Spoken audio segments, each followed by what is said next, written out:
Bende wasiat. Harimau sedang asik bercermin di sungai sambil membasuh mukanya.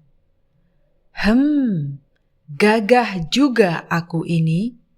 Tubuhku kuat berotot dan warna lorengku sangatlah indah, kata harimau dalam hati. Kesombongan harimau membuatnya suka memerintah dan berbuat semena-mena pada binatang lain yang lebih kecil dan lemah. Si kancil akhirnya tidak tahan lagi.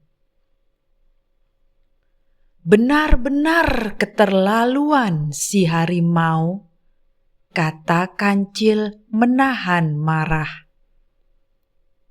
Dia mesti diberi pelajaran, biar kapok.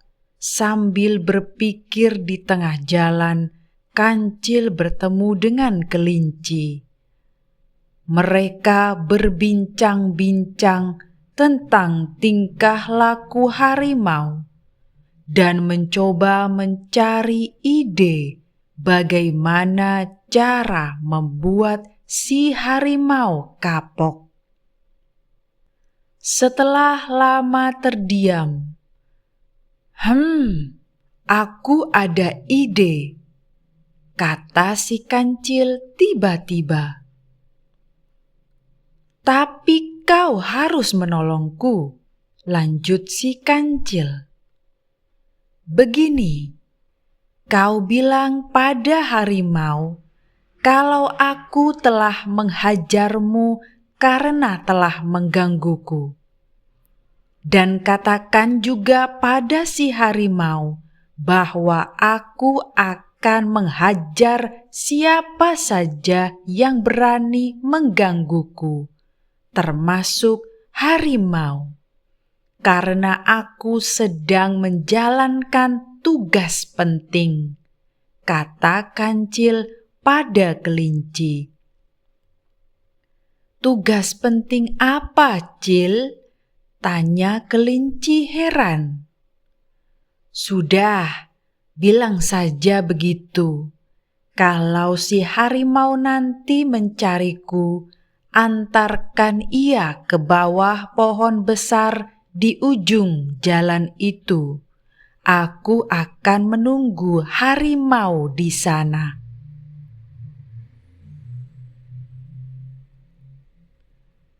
Tapi aku takut, Cil. Benar nih rencanamu akan berhasil, kata kelinci. Percayalah padaku. Kalau gagal, jangan sebut aku kancil yang cerdik. Iya, aku percaya kepadamu. Tapi kamu jangan sombong. Nanti malah kamu jadi lebih sombong dari si harimau, kata si kelinci. Kemudian si kelinci pun berjalan menemui harimau yang sedang bermalas-malasan. Si kelinci agak gugup menceritakan yang terjadi kepadanya. Setelah mendengar cerita kelinci, harimau menjadi geram mendengarnya. Apa? Kancil mau menghajarku? Berani sekali dia, kata harimau. Seperti yang diharapkan, harimau minta diantarkan ke tempat kancil berada. Itu dia si kancil, kata kelinci sambil menunjuk ke arah sebatang pohon besar di ujung jalan. Kita hampir sampai, harimau. Aku takut. Nanti jangan bilang si kancil kalau aku yang cerita padamu. Nanti aku dihajar lagi, kata kelinci. Si kelinci langsung berlari masuk ke dalam semak-semak. "Hai kancil, kudengar kau mau menghajarku ya?" tanya harimau sambil marah. "Jangan bicara keras-keras. Aku sedang mendapat tugas penting." "Tugas penting apa?" Lalu kancil menunjuk benda besar berbentuk bulat yang tergantung pada dahan pohon di atasnya. "Aku harus menjaga bende wasiat itu." "Bende wasiat? Apa itu, Cil?" tanya harimau heran. Bende adalah semacam gong yang berukuran kecil, tapi bende ini bukan sembarang bende. Kalau dipukul, suaranya merdu sekali, tidak bisa terlukis dengan kata-kata. Harimau pun jadi penasaran. "Apakah aku boleh memukulnya? Siapa tahu kepalaku yang lagi pusing ini akan hilang pusingnya setelah mendengar suara merdu dari bende itu."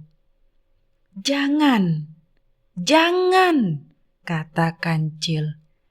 Harimau terus membujuk si kancil. Setelah agak lama berdebat, kancil pun berkata, "Baiklah, tapi aku pergi dulu. Jangan salahkan aku kalau terjadi apa-apa kepadamu."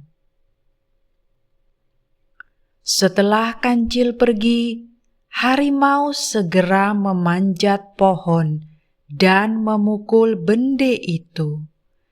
Tapi yang terjadi, ternyata bende itu adalah sarang lebah. Nging, nging. Sekelompok lebah yang marah keluar dari sarangnya karena merasa diganggu. Lebah-lebah itu mengejar dan menyengat si harimau. "Tolong, tolong!" teriak harimau kesakitan sambil berlari. Ia terus berlari menuju ke sebuah sungai. Biur, harimau langsung melompat masuk ke dalam sungai. Ia akhirnya selamat dari sengatan lebah. "Awas kau, kancil!"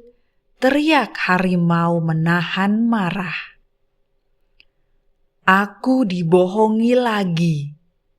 Tapi pusingku kok menjadi hilang ya?" Walaupun tidak mendengar suara merdu bende wasiat, harimau tidak terlalu kecewa, sebab kepalanya tidak pusing lagi. "Hahaha, lihatlah harimau yang gagah itu lari terbirit-birit disengat lebah," kata kancil. "Binatang kecil dan lemah tidak selamanya kalah, bukan? Aku berharap harimau bisa mengambil manfaat dari kejadian ini," kata kelinci penuh harap.